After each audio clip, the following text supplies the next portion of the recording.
Lectures in History is taking a break this week, and in its place, we are dropping the latest from our Presidential Recordings podcast. If you enjoy these episodes, you can find the entire series wherever you listen to podcasts.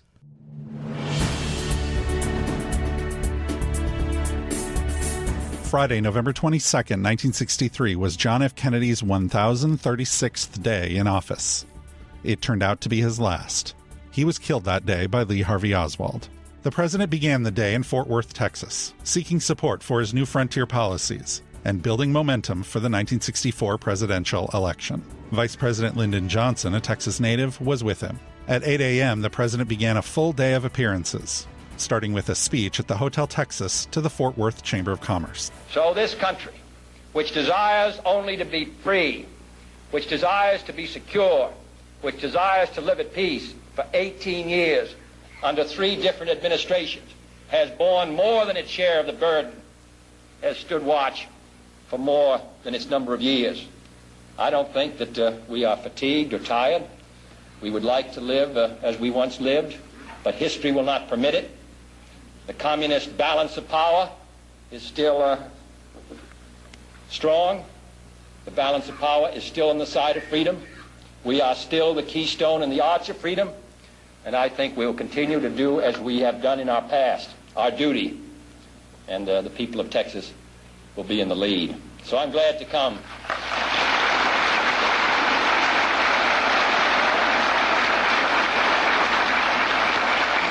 I'm glad to come to this state, which has played such a significant role in so many efforts in this century, and to say that here in Fort Worth, you people will be playing a major role in the maintenance of the security of the United States for the next 10 years. I'm confident, as I look to the future, that our chances for security, our chances for peace, are better than they've been in the past. And the reason is because we're stronger. And with that strength is a determination to not only maintain the peace, but also the vital interests of the United States. To that great cause, Texas and the United States are committed. Thank you.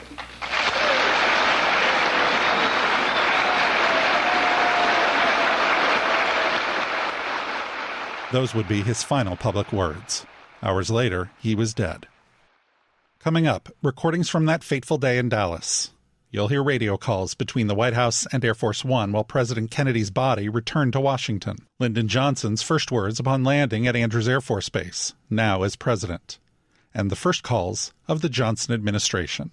People often think C-SPAN is funded by the federal government. In fact, we're a nonprofit organization that receives no government funding.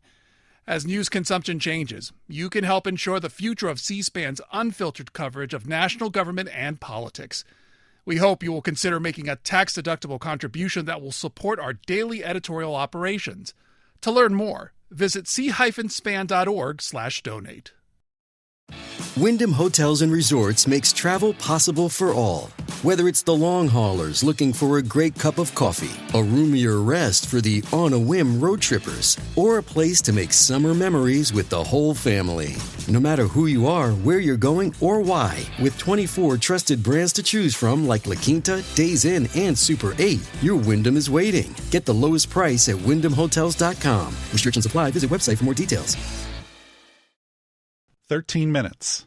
That's how long the flight took on Air Force One from Carswell Air Force Base in Fort Worth to Love Field in Dallas. At 11:55 a.m., the presidential motorcade left on its journey to the Dallas Trade Mart, where President Kennedy was to speak to the Texas Citizens Council at 1 p.m. More than 200,000 people lined the motorcade's route. Among them was President Kennedy's assassin, Lee Harvey Oswald. As it was passing the Texas School Book Depository, gunshots rang out. In the back seat of the convertible presidential limousine, the president slumped toward First Lady Jackie Kennedy. KXOL Information 24 News Bulletin. Here is a bulletin from Dallas. President Kennedy was shot today just as his motorcade left downtown Dallas. Mrs. Kennedy jumped up and grabbed Mr. Kennedy. She cried, "Oh no." The motorcade sped on. Less than 30 minutes later at Parkland Memorial Hospital, Father Oscar Huber delivered the president's last rites. White House Press Secretary Pierre Salinger, Secretary of State Dean Rusk, and several other cabinet members were on a plane traveling to Japan. Wayside, this is Crown. Situation is room is on. Go ahead. Situation room, this is Wayside. You read me, over? This is Situation Room. I read you. Go ahead. Give me all available information on President, over. All available information on President follows. He and Governor Connolly of Texas have been hit in the car in which they were riding. We do not know how serious the situation is. We have no information. Mr. Bromley Smith is back here in the Situation Room now. We are getting our information over the tickers. Over. That is affirmative. Please keep us advised on here. This plane on which Secretary of State, other cabinet ministers headed for Japan, turning around, returning to Honolulu, will arrive there approximately 2 hours. Over. This is Wayside. Understand those departing Honolulu are turning around and will be back there in about 2 hours. Is that correct? Over. That is affirmative. We'll need all information to decide whether some party should go directly to Dallas. Over. This is Situation Room. Say again your last, please. We'll need to be kept advised so we can determine whether some members of this party should go directly to Dallas. Over. Roger. You wish information as to whether some members of that party should go to Dallas. That is affirmative. Do you have anything else, Wayside?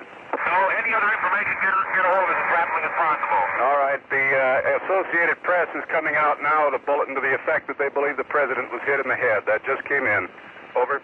Hold on the line there, Wayside. We have some more information coming up.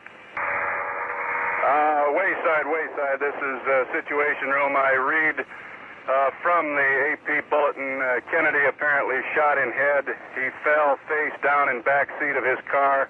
Blood was on his head. Mrs. Kennedy cried, "Oh no," and tried to hold up his head. Connolly remained half-seated, slumped to the left. There was blood on his face and forehead. The president and the governor were rushed to Parkland Hospital near the Dallas Trademark, where Kennedy was to have made a speech. Over. This is Situation Room, relay following to Wayside. We have report quoting Mr. Kilduff in Dallas that the president is dead, that he died about 35 minutes ago. At 2 p.m., the president's body was removed from Parkland Hospital, taken to Air Force One, and flown back to Washington. You'll hear the codename Duplex.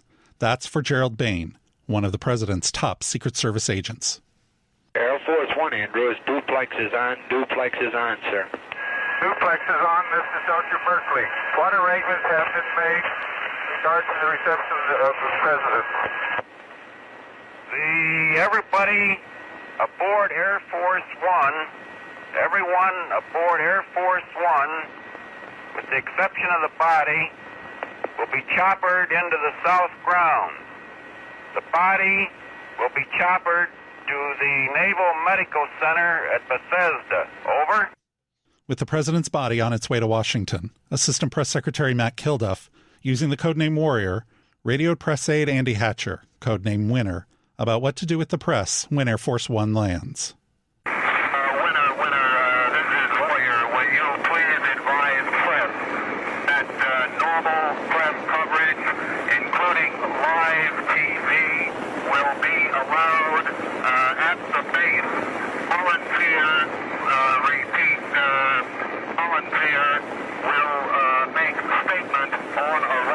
will make statement on arrival. Did you read that? Over. I read you clearly. Will you listen to my question? Is Mrs. Kennedy aboard Air Force One? Winner, this is Warrior. That is a Roger. Over. All right. The other thing is I'm setting up a press section on the south lawn, about 50 yards from the position of helicopter number one. Would that meet Mrs. Kennedy's and the president's approval? Winner, they are not returning to the house. For your own information. They're going someplace else. I don't want to go in on the radio on this one. So there will be an arrival there, but it will be volunteer. Over. Thank you. I will hold that information, and we can say something after you arrive. Volunteer was the code name for Lyndon Johnson. 99 minutes. That's how much time passed from President Kennedy's death to Lyndon Johnson's swearing in. His first act as the nation's new leader was to call John Kennedy's mother, Rose. His wife, Lady Bird, now the new First Lady, joined him on the call. Apollo, are you on? Hello? Stand by one now, please.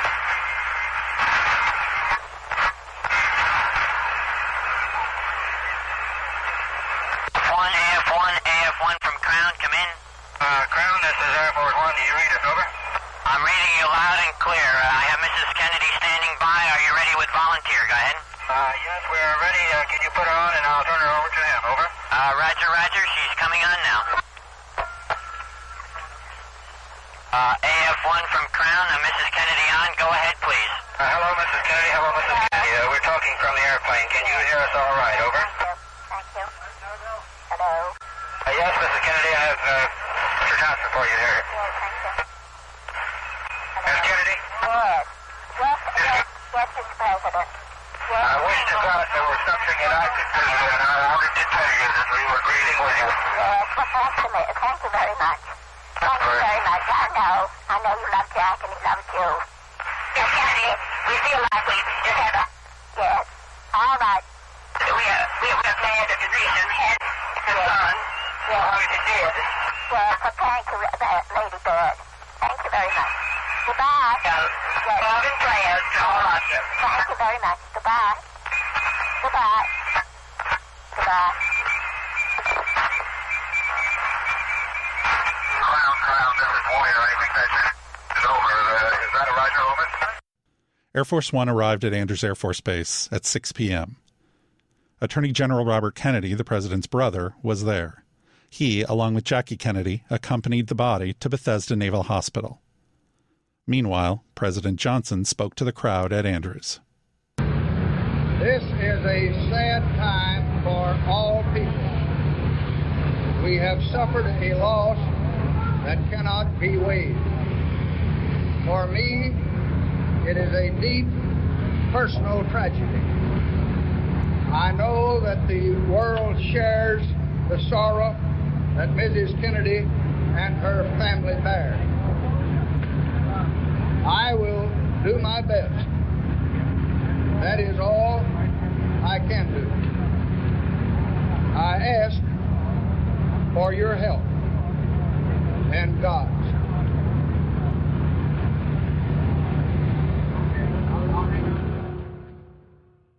The nation also heard that night from President Kennedy's predecessor, Dwight Eisenhower. I share the sense of shock and dismay that the entire nation must feel at the despicable act that took the life of the nation's president. On the personal side, Mrs. Eisenhower and I share the grief that Mrs. Kennedy must now feel, and we send to her our prayerful thoughts and sympathetic sentiments in this hour. General, how would you counsel the American people at this time? In the face of such a terrible thing, I'm sure the entire citizenry of the nation will join as one man in expressing not only their grief but their indignation at this act, and will stand faithfully behind the government. General, could you tell us how you got the word? I was at a meeting for the United Nations, and while there, a member of the meeting was called out and came back and told us the news. Although at that time, we did not know the president was dead. We did not know when I got back here at that time that he was dead. But, matter of fact, we had the last message we had was one rather of hope. And the entire company merely paused for a minute at the request of the chairman, and each of us, in his own way, said a silent prayer for the president. Should there be any concern, sir, over national security at a time like this? No, I think the whole nation now would be almost all of us security agents. Will the nation be all right in the few months ahead? Oh, I'm not going to predict anything of that. I just say this. The American nation is a people of great common sense, and they are not going to be stampeded or bewildered. Thank you, Mr. President. History have assassinations affected the political course of events? Well, of course, in Lincoln's assassination, the presidency went to a man who was a registered Democrat, Mr. Johnson. In Garfield, I doubt that there was any. And, of course, McKinley, that brought in Theodore Roosevelt. Of course, there have been other attempts in late years. Mr. Truman was at a grave threat to his life, and Mr. Roosevelt, just before he was inaugurated, you remember, down when Mayor Cermak was killed, ran a very grave risk. These things have happened, and it seems inexplicable to me, because Americans are loyal, and it's just this occasional psychopathic sort of accident that occurs, and I don't know what we can do about it. Could you say anything, General, about how people will feel abroad from all your experience with the United Nations and others? How will it be taken abroad? Well, I think they will be a bit bewildered. This, in the civilized countries of the world, this doesn't happen so often. And you remember in the starting of World War I, the murder of the Archduke Ferdinand, I think his name was. Well, this itself almost was one of the contributory causes to that war. And but here, I just don't know what happens. But we are a nation where our freedoms are allowed or are observed in such a way that everybody is ready everybody is, you might say, capable of doing this if he's ready to put his own life on the line. General, how will you spend the rest of today and tomorrow? How will you spend the rest of today and tomorrow and the weekend? I have canceled the dinner date that I had for tonight. Tomorrow, I'm going immediately to my home, and if I'm wanted for any purpose whatsoever, I will, of course, be available. Would you have any advice for the American people at this time, General? No, as I said, I know the American people will stand solid, and they will not be stampeded. Thank you, Mr. President. All right. Thank you very much. Good night, fellows. President Kennedy's body left Bethesda Naval Hospital in the early morning of November 23rd. He lay in repose in the White House East Room for 24 hours. A horse-drawn caisson, the same one used for President Franklin Roosevelt less than 2 decades earlier, carried John Kennedy to the Capitol building. More than 300,000 people lined Pennsylvania Avenue to see it.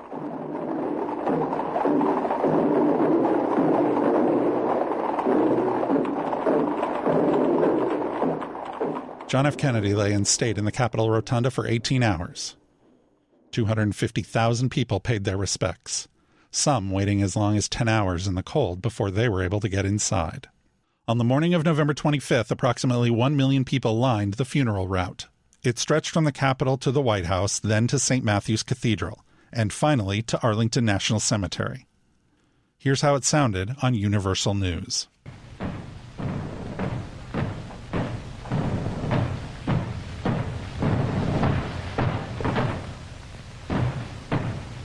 As the cortege crosses the bridge over the Potomac River, there is a distant view of the memorial building dedicated to another martyr president, Abraham Lincoln.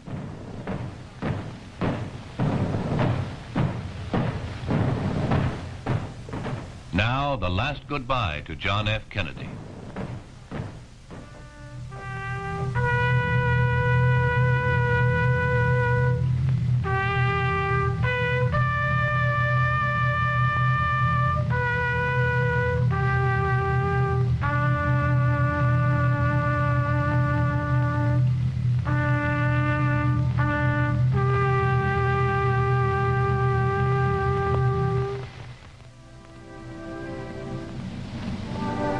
rag that has covered the casket is folded. It is passed from hand to hand by the honor guard.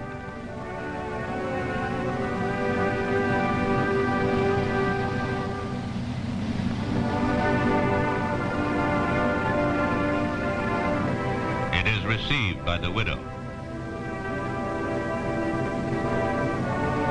Mrs. Kennedy ignites an eternal flame at the head of her husband's grave. John Fitzgerald Kennedy reaches the end of his earthly journey. Those he loved leave him to the green hills of Arlington Cemetery.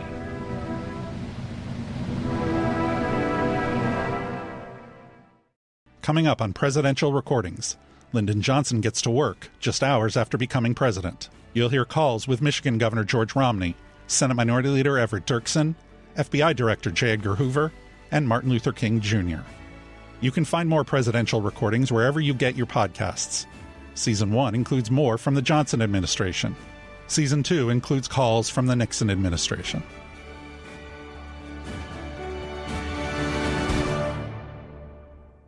Episode 1 of C-SPAN Radio's JFK, 60 Years Later podcast feed drop. Coming up next, Episode 2. You can hear more episodes of the Presidential Recordings podcast, including Season 1 on President Lyndon Johnson and Season 2 on President Richard Nixon, wherever you listen to podcasts.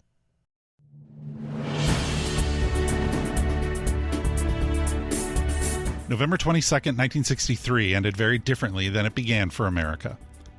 President John F. Kennedy was dead, Lyndon Johnson was now president, and the Texas native returned to Washington that night with challenges few before him had faced. He'd have to quickly ramp up his own administration and bring together congressional, labor, and civil rights leaders to forge a way forward for the nation. But first, he'd need to console a grieving country and remind the world that the U.S. remained strong. On November 27, 1963, 5 days after President Kennedy's death, President Johnson addressed a joint session of Congress. Mr. Speaker, Mr. President, members of the House, members of the Senate, my fellow Americans,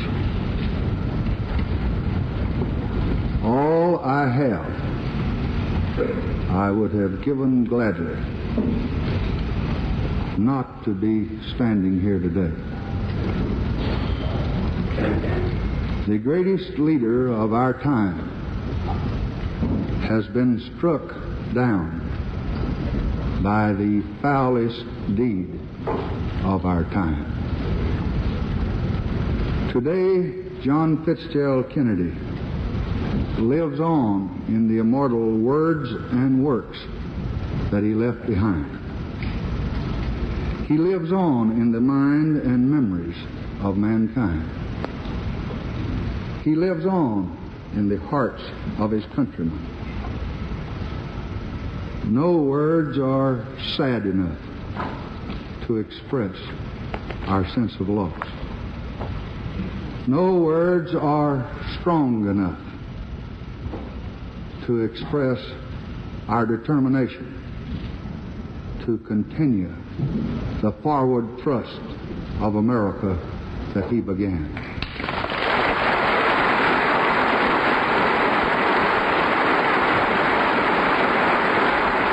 Coming up, the first calls of Lyndon Johnson's White House as he prepares to lay his predecessor to rest and chart the country's path towards healing. On the night of November 22, 1963, just hours after John Kennedy's murder, President Lyndon Johnson spent more than 3 hours in his vice presidential office making and taking calls. One of his first was with Supreme Court Justice Arthur Goldberg. You've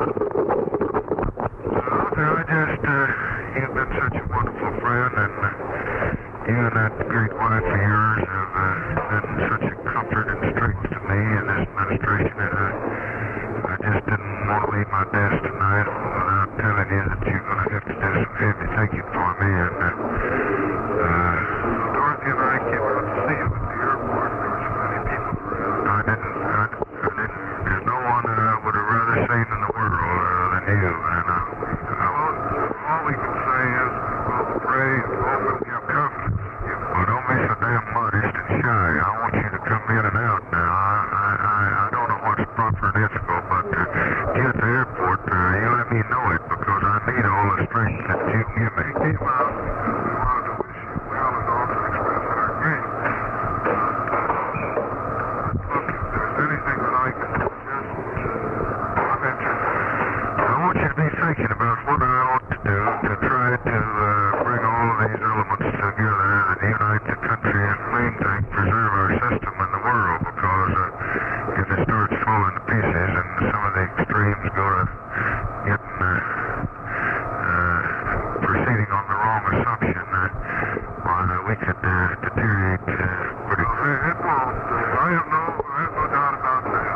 I want you to think, just take capital and think, and then talk to me tomorrow next day. I will. Anytime. I want to give some thought to whether we ought to have a joint session. Drummond did after. I think you ought to. After, what would we say, Tom? Think about it.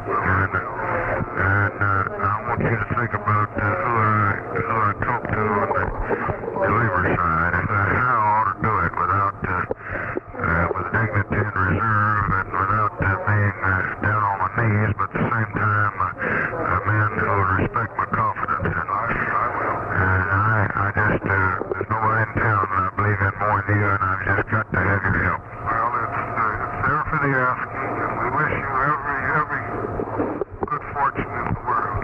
You'll do well. We have complete confidence. Well, Dorothy's here. She runs the loading. I'm totally inadequate to it, but I'll do my best. No, not at all. And I'm at your service. Thank you. And here she is. Thanks, Mr. President. Hi, beloved. How are you? Just God give you strength.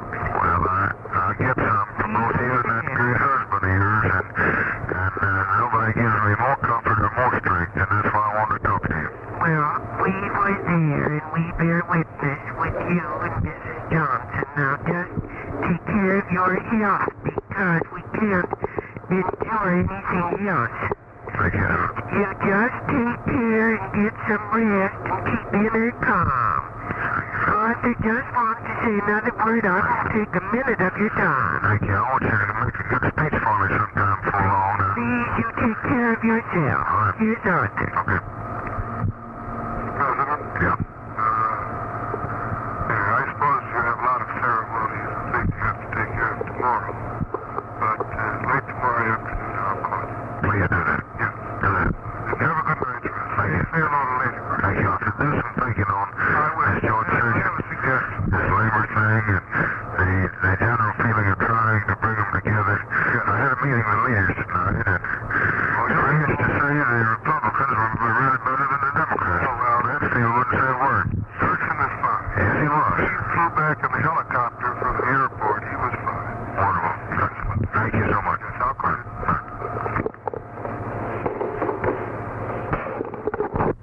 He also talked to Democratic National Committee Treasurer Richard McGuire. Nick? Yes, sir. I know what a great personal tragedy this is to you, but it is to me too, and you have been so wonderful to the President that I want you to know that I've got to rely on you more than he did. Mr. President, you tell me what you want, sir. Well, I want the same kind of relationship tomorrow as we had yesterday. Sure have it.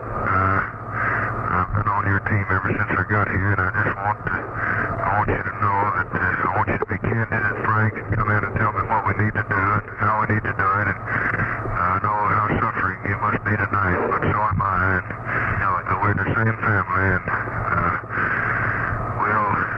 the one thing I know he'd want us to do is carry on and be effective, and that's what we're going to do. And you be giving some thought to what needs to be done, and when we get these things behind us the next day or two, then we'll get together. Whenever you're ready, sir. Thank you, Nick. Good night. Bye.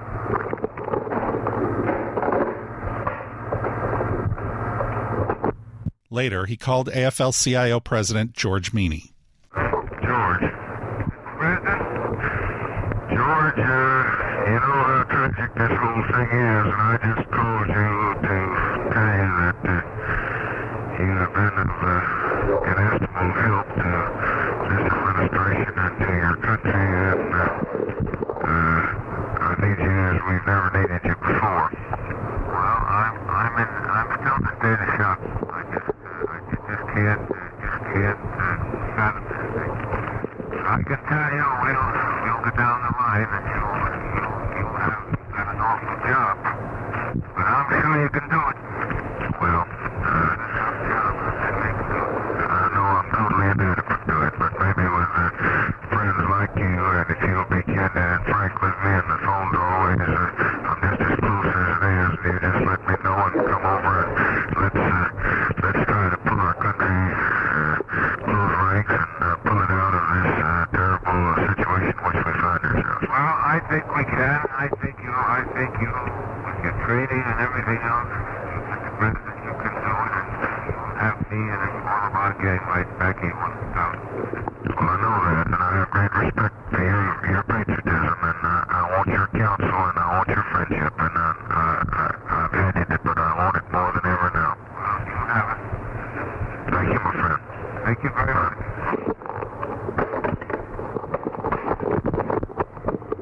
He also called three prominent Democrats, Minnesota Governor Karl Rehwag, Wisconsin Governor John Reynolds Jr., and Wisconsin Democratic Party Chair Patrick Lucey. Mr. President, hi, Patrick. How you doing, my friend? Well, all right, I'm mighty glad to hear your voice. Well, I just want you to know that we want to... What is out here about you? They're going off the ship. Well, I stepped out of the chairmanship last June, but got a very good replacement. But doesn't mean that I returned to politics, maybe. I hope that it does. Because we got another principally without a portfolio. We got to have folks like you, my friend. You made me love Wisconsin.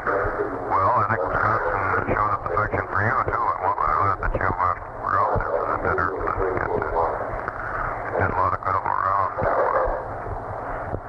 let people know who you were, what kind of a effective campaigner you are, and all the rest. Well, thank you, my friend. I'm sure glad to hear you. Yeah, the Governor Rehwag is great here, too, so... Mr. President.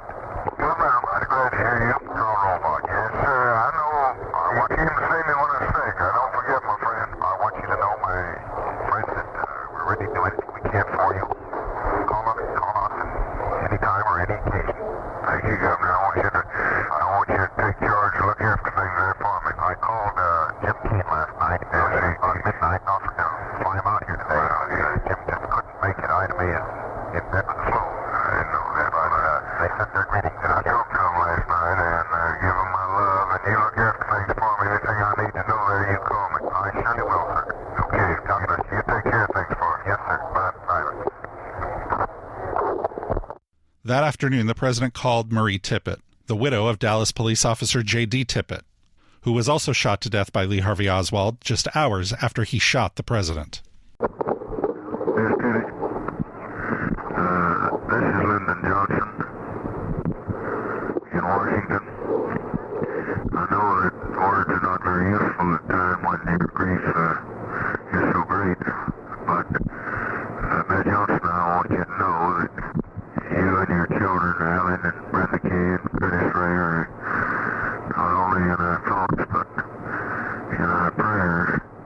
I hope that in the years to come, that your husband's bravery and his dedication to his country and his president will be a great inspiration to law enforcement officers everywhere in the world. I just want to say God bless you, and I know you're brave and a great lady.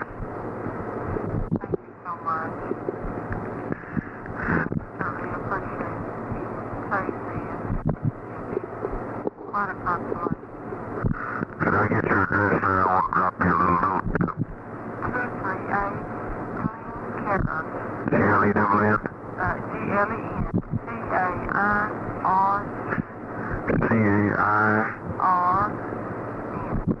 All right. Got it. And would you express mercy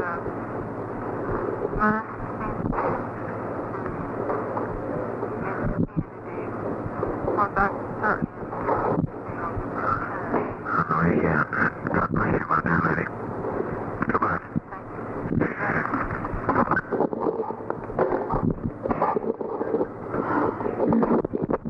President Johnson also talked to Michigan Governor George Romney. Governor, this has been nice of you, and I would expect it.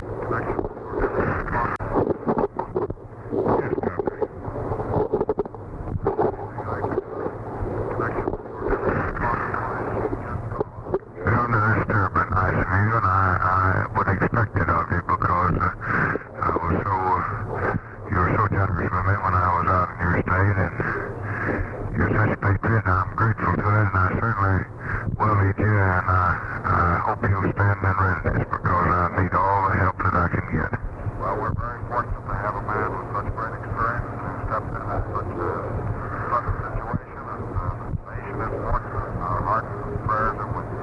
Thank you, Governor, and I'll be in touch with you. The next day, he talked with Senate Minority Leader Everett Dirksen about planning a speech before a joint session of Congress. The elevator was present right now. He had lunch with me. We were talking. I'm rather of the opinion that it might be a good thing the day after the general assuming the one in Boston's Tuesday, probably Wednesday, to have a joint session, make a brief statement, and we've been talking over.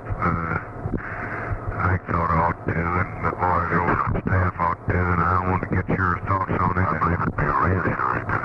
All right, well, I think every chance you get to say what you did like you did this morning, and let them know that you're part of this partnership, and your country comes first, that'll be good too. And the President spent a couple hours with me, and we reviewed a good many things, including staffs and other things, and I won't make it definite. I'll have to see when the funeral is, but I'll let you know one first as soon as we decide. And if you think that's indicated, well, we'll just tentatively shoot it probably Wednesday. Thank you. Just what happened in Dallas was still being sorted out. But the next day, violence struck again, when Lee Harvey Oswald himself was shot at point-blank range by nightclub owner Jack Ruby. Two top Johnson confidants, Bill Moyers, then a special assistant to the president, and Eugene Rostow, dean of the Yale Law School, talked about all of it. Talk to you. Thank you, boy. If I can help in any way, I will. I'm calling with a suggestion. I've just talked to Nick Katzenbach. Yes. And the poor fella, he has so much of a burden on him. Yes. Talked to him about 3 times today. And he just sounded so groggy. I thought I'd pass this thought along to you. And of course I realize how tough it must be now for the president. In this situation with this bastard killed, my suggestion is that a presidential commission be appointed of very distinguished citizens in the very near future. Bipartisan and above politics. No Supreme Court justices, but people like Tom Dewey and Bill Story from Texas. Right. So on. Right. A commission of 7 or 9 people. Maybe Nixon, I don't know. Right. To look into the whole affair of the murder of the president. Mm-hmm. Because world opinion and American opinion is just now so shaken by the behavior of the Dallas police that they're not believing anything. That's, I can understand that. Now, I've got a party here. I've been pursuing the policy, that people need to come together at this time. And you know what you could do that would be very helpful, and this is a good suggestion, and I'll pass it on just a minute. The president's calling. Hello? Yes, sir. Yes, sir.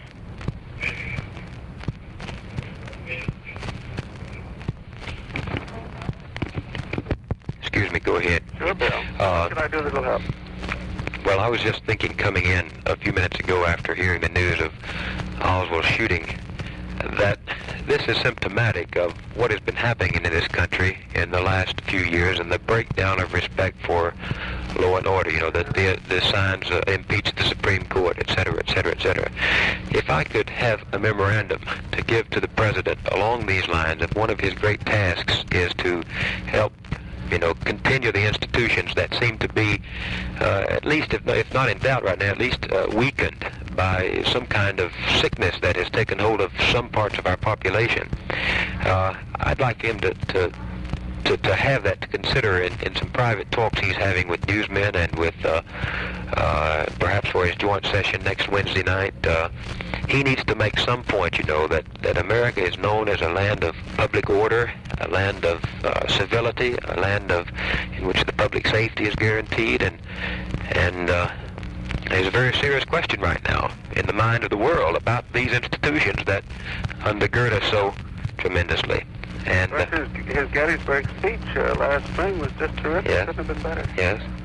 I'll be glad to send any member All right. who thinks helpful right away. All right. Now, your suggestion is that he appoint a special commission of distinguished Americans, primarily in the field of law, I presume, to look into the whole question of the assassination. That's right. All right. Report on it.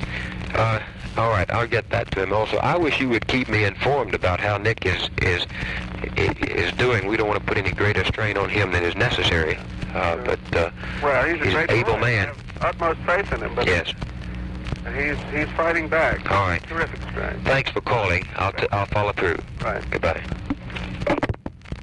Meanwhile, with the Johnson administration barely off the ground, the new president turned to top Kennedy White House aide Larry O'Brien to ask for help. Mr. President. Needless to tell you, I'm most anxious for you to continue just like you have been, because I need you a lot more than he did. Mr. President, did you? Ken is here with me. Did you? Do you have any immediate problem? No. I just wanted you to know that how strongly I felt about you and Ken and all the rest of the staff, and I had talked to some of them individually, but I hadn't had a chance to run into you, and I think you know the confidence I have and the admiration I have for you. I know that, Mr. President. I don't expect you to love me as much as you did him, but I expect you will after we've been around a while. Right, Mr. President. I just wanted to tell you I felt it. I want to congratulate you, too, on that month vote up there. I think it would be a terrible thing to Kennedy's memory to have this wheat sale thing repudiated, and I hope that they got the votes in the Senate and they don't take it up until they do have them to beat it. Do you know anything about it? No, I'll check that, though. The committee voted against it. I know it. But apparently the leadership agreed to bring it back and let the Senate vote on it. There was an agreement that it would be reported out on the 25th. Yeah, and that they would bring it to the floor of the Senate. Well, they voted 87 today. Yeah. Against it. Now, what's important is that we check those votes pretty carefully. Somebody, I don't want to be in a position of personally doing it or having some underling on my staff do it. I'd rather somebody in your office do it. Right. I did tell Mansfield that I thought it would be terrible to Kennedy's memory and a hell of a way to launch a new administration. Well, I agree. So I want somebody to give it a little attention and let me know tonight or in the morning if there's anything that I need to know about it if it's not well taken care of. Very good.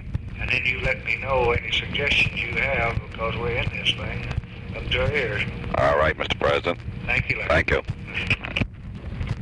He also talked to FBI Director J. Edgar Hoover to let him know about the calls for an investigation into President Kennedy's death. Yes? Mr. Hoover on 2383. Mr. Hoover, 2383. 383, let me find it. That number. The fourth. Two things.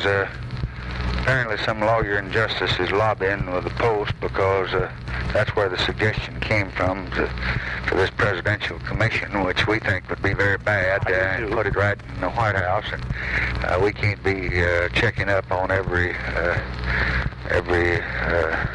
shooting scrape in the country, but they've gone to the Post now to get them an editorial, and the Post is calling up and saying they're going to run an editorial if we don't do things. Now, we're going to do two things, and I want you to know about it. One, we believe that the way to handle this is, as we said yesterday, your suggestion that you put every facility at your command and making a full report to the Attorney General, and then they make it available to the country in whatever form may seem desirable, as well as the President. Second, with the state, it's a state matter too, and the state Attorney General is young and able and prudent and very cooperative with you. Yeah. He's going to run a court of inquiry, which is provided for by state law, and he's going to have associated with him the most outstanding jurist in the country, but he's a good conservative fellow.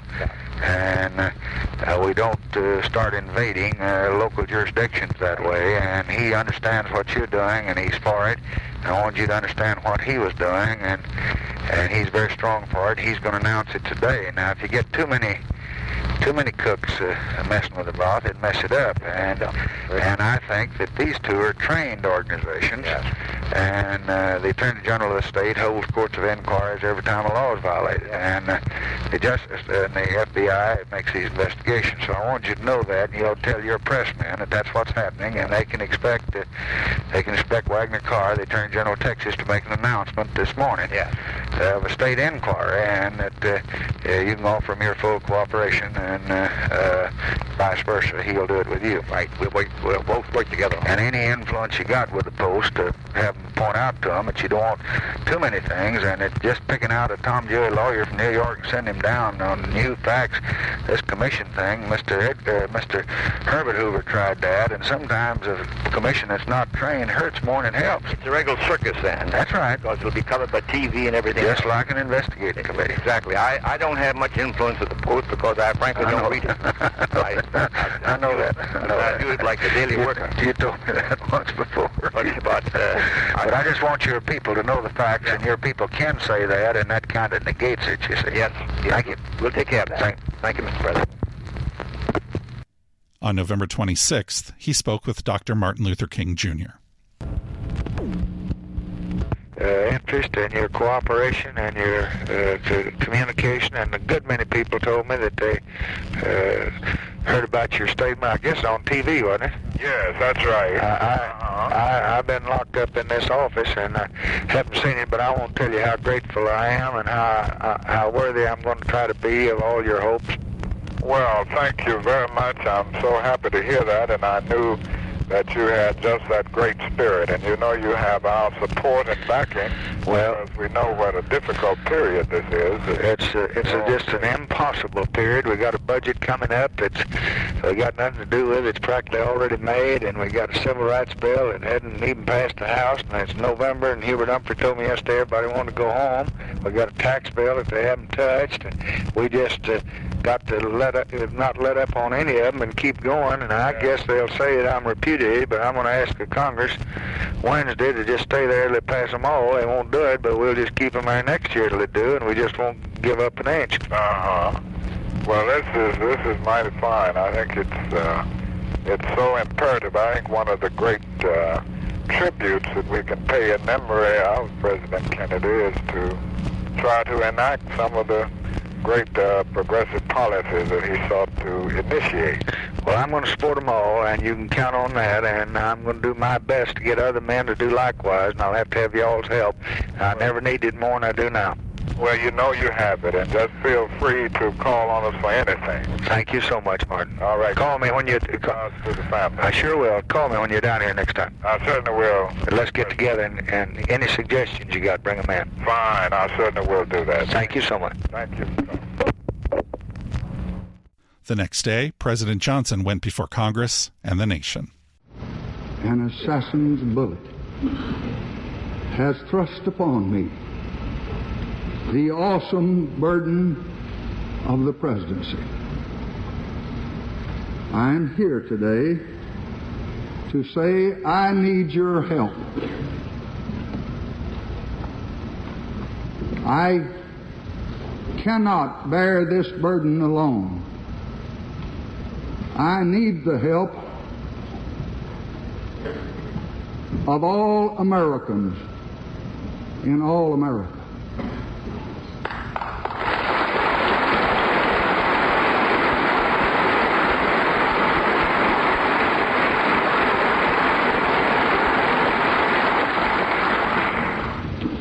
This nation has experienced a profound shock.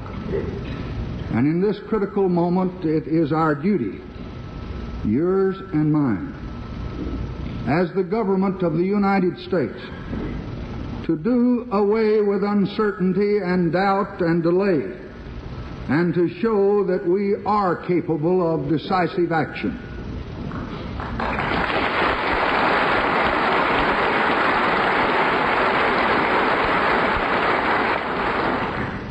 That from the brutal loss of our leader, we will derive not weakness, but strength. That we can and will act, and act now. From this chamber of representative government, let all the world know and none misunderstand that I rededicate this government to the unswerving support of the United Nations.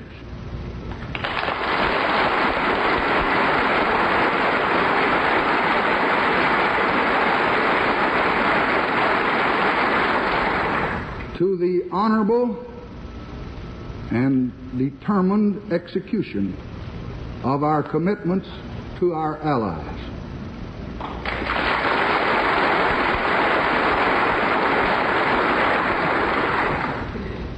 To the maintenance of military strength second to none.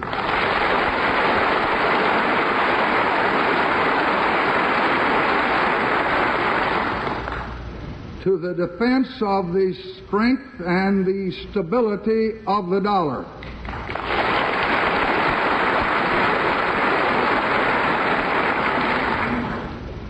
To the expansion of our foreign trade.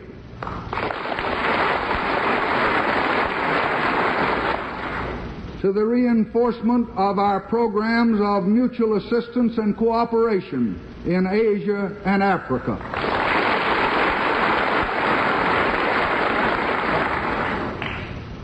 And to our alliance for progress in this hemisphere.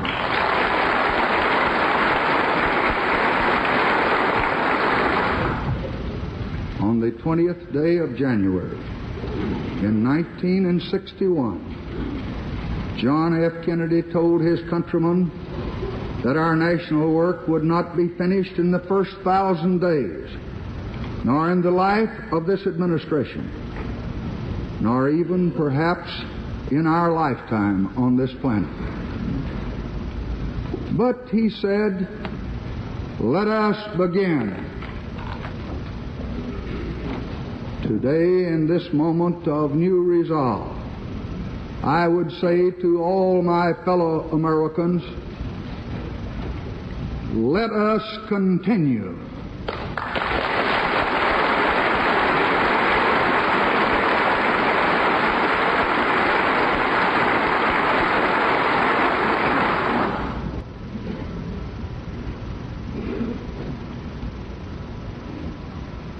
As one who has long served in both houses of the Congress, I firmly believe in the independence and the integrity of the legislative branch.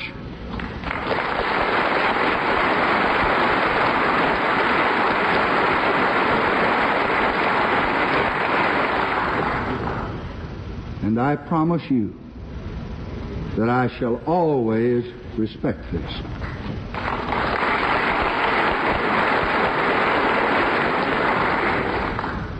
It is deep in the marrow of my bones. With equal firmness, I believe in the capacity and I believe in the ability of the Congress, despite the divisions of opinions which characterize our nation, to act wisely, to act vigorously, to act speedily when the need arises. The need is here. The need is now. I ask your help. We meet in grief, but let us also meet in renewed dedication and renewed vigor.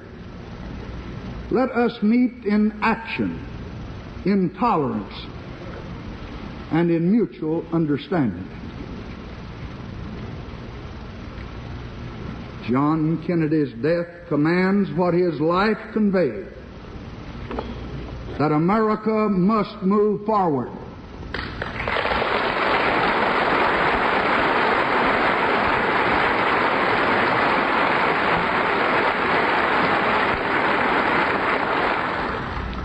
The time has come for Americans of all races and creeds and political beliefs to understand and to respect one another.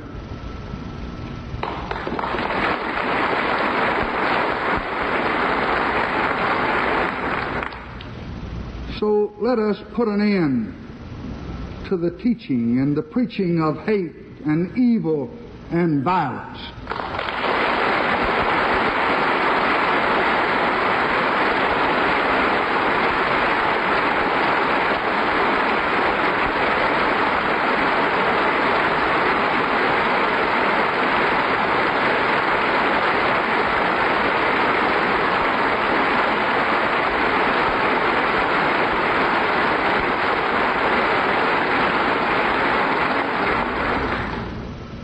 let us turn away from the fanatics of the far left and the far right, from the apostles of bitterness and bigotry, from those defiant of law, and those who pour venom into our nation's bloodstream.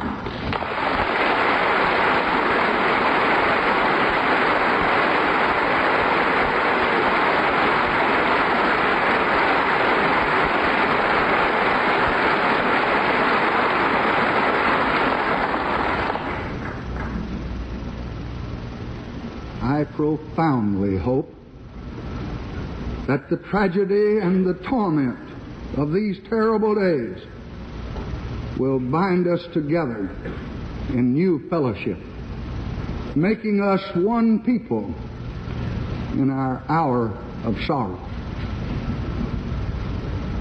So let us here highly resolve that John Fitzgerald Kennedy did not live or die in vain.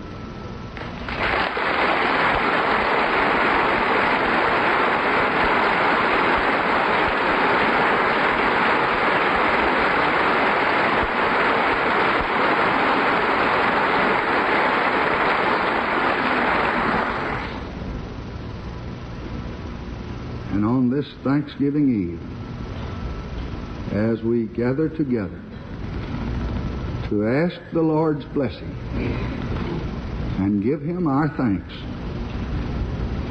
let us unite in those familiar and cherished words: America, America, God shed His grace on thee and crown thy good with brotherhood from sea to shining sea.